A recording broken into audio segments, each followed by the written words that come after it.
Internal combustion engine का सबसे खतरनाक इंजन है वो है 8 सिलेंडर इंजन। 8 सिलेंडर इंजन को या तो वी कॉन्फ़िगरेशन में बनाया जाता है या फिर बनाया जाता है स्ट्रेट लाइन में। स्पेशली जो V8 कॉन्फ़िगरेशन होते हैं वो ज्यादा पॉपुलर होता है हाई परफॉर्मेंस व्हीकल्स के लिए, और ये व्हीकल्स है जैसे कि स्पोर्ट्स कार हो गई, ट्रक हो गया और SUVs होगी। और इस इंजन का जो डिजाइन होता है वो अलाउ करता है ज्यादा पावर आउटपुट देने के लिए, और इस इंजन के जो ऑपरेशन होते हैं काफी स्मूथ होते हैं और रिफाइन होते हैं। इनलाइन 8 इंजन ने ऑटोमोटिव परफॉर्मेंस में काफी इंपैक्ट डाला था, लेकिन आज के टाइम में इनलाइन 8 इंजन आउटडेटेड हो चुके हैं। लेकिन जो आज के व्हीकल है वो ढूंढती है ऐसे इंजन के जो कि ज्यादा कॉम्पैक्ट हो और उनका वजन भी काफी कम हो और वो इंजन काफी एफिशिएंट हो। तो V8 इंजन इस क्राइटेरिया को फुलफिल करता है, इसलिए ज्यादा पॉपुलर है।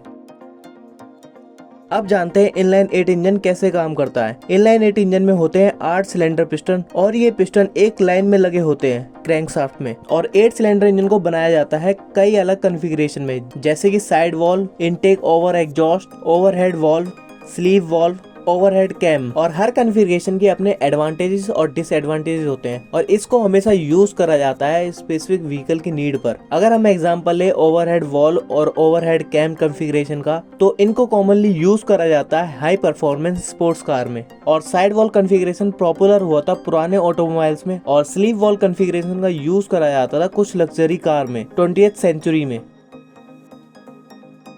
स्ट्रेट 8 इंजन में प्राइमरी और सेकेंडरी फोर्सेस जो होती है वो बैलेंस होती है टाइमली। और इस इंजन में जब क्रैंकशाफ्ट की रोटेशन 90 डिग्री पर होती है तो उस दौरान किसी एक सिलेंडर में फायरिंग जरूर होती है। और इस इंजन का फायरिंग ऑर्डर है 1, 4, 7, 3, 8, 5, 2 और 6। और इस फायरिंग ऑर्डर को बोला जाता है इवन फायरिंग ऑर्डर। और ये फायरिंग ऑर्डर जरूरी होता है इंजन के स्मूथ ऑपरेशंस के लिए। और इवन फायरिंग ऑर्डर का जो सीक्वेंस होता है ये इंश्योर करता है कि हर एक सिलेंडर इक्वली पावर कंट्रीब्यूट करे और इससे इंजन की पावर इंक्रीज हो सके। और इवन फायरिंग ऑर्डर वाइब्रेशन को एलिमिनेट करने में भी हेल्प करता है। इंजन कितना भी स्मूथ हो, लेकिन जब क्रैंकशाफ्ट रोटेट करता है तो कुछ डिग्री पर टॉर्जनल वाइब्रेशन होती है, और उस टॉर्जनल वाइब्रेशन को भी खत्म करने के लिए यूज करा जाता है हार्मोनिक डैम्पर का। और इस हार्मोनिक डैम्पर को क्रैंकशाफ्ट के एंड पर लगाया जाता है ताकि टॉर्जनल वाइब्रेशन को एब्जॉर्ब कर सके या फिर डिसिपेट कर सके। हार्मोनिक डैम्पर में होता है एक मेटल रिंग, और उसमें लगाया जाता है रबर या फिर इलास्टोमर मटेरियल का, और ये मटेरियल एक सॉफ्ट एब्जॉर्बर डैम्पिंग का काम करती है। और हार्मोनिक डैम्पर इंजन रोटेशन को स्मूथ बनाती है और वाइब्रेशन को एलिमिनेट करती है, जिससे कि इंजन को और उसके कंपोनेंट को डैमेज होने से बचाया जा सके। पहला 8 सिलेंडर वाला इंजन किसने बनाया ये बताना मुश्किल था, क्योंकि कई मैन्युफैक्चर कंपनी क्लेम करती है कि 8 सिलेंडर वाला इंजन हमने बनाया है। लेकिन हम एग्जांपल लेते हैं स्ट्रेट 8 सिलेंडर इंजन, जो कि एक लग्जरी कार मैन्युफैक्चर द्वारा बनाई गई थी 1920 में। इसका जो इंजन था वो 4 फीट लंबा था, और इसका जो बोनेट है वो भी काफी लंबा था, और ये देखने में काफी लग्जरियस लगती थी उस जमाने में। फिर 1924 में बुगाटी टाइप 35 में 8 स्ट्रेट इंजन को लगाया गया था, और ये इंजन सबसे सक्सेसफुल बना था क्योंकि इस कार ने 1000 रेसेस को जीता था। डेजनबर्ग मॉडल जे जो कि 1930 में बनाया गया था, इस इंजन की कॉन्फ़िगरेशन की बात करें तो ये 6.9 लीटर का इसका इंजन था और लगभग 265 हॉर्स पावर ये प्रोड्यूस करता था। मर्सिडीज बेंज ने भी 1926 में स्ट्रेट 8 इंजन को बनाया था, और इसने कई मॉडल्स में स्ट्रेट 8 इंजन का यूज करा गया था। और इसका एक एग्जांपल ले तो मर्सिडीज बेंज 380 में इसका यूज करा गया था।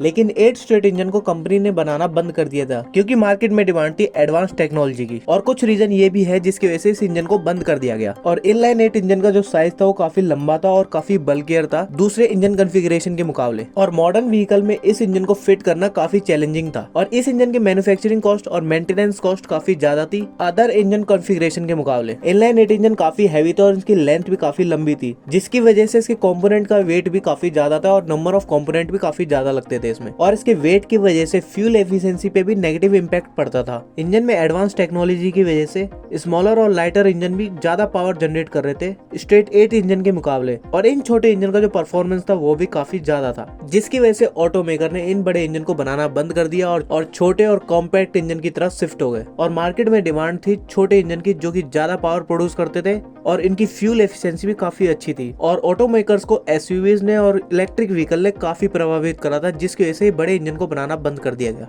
वीडियो अगर इन्फॉर्मेटिव लगे तो लाइक एंड सब्सक्राइब कीजिए। धन्यवाद।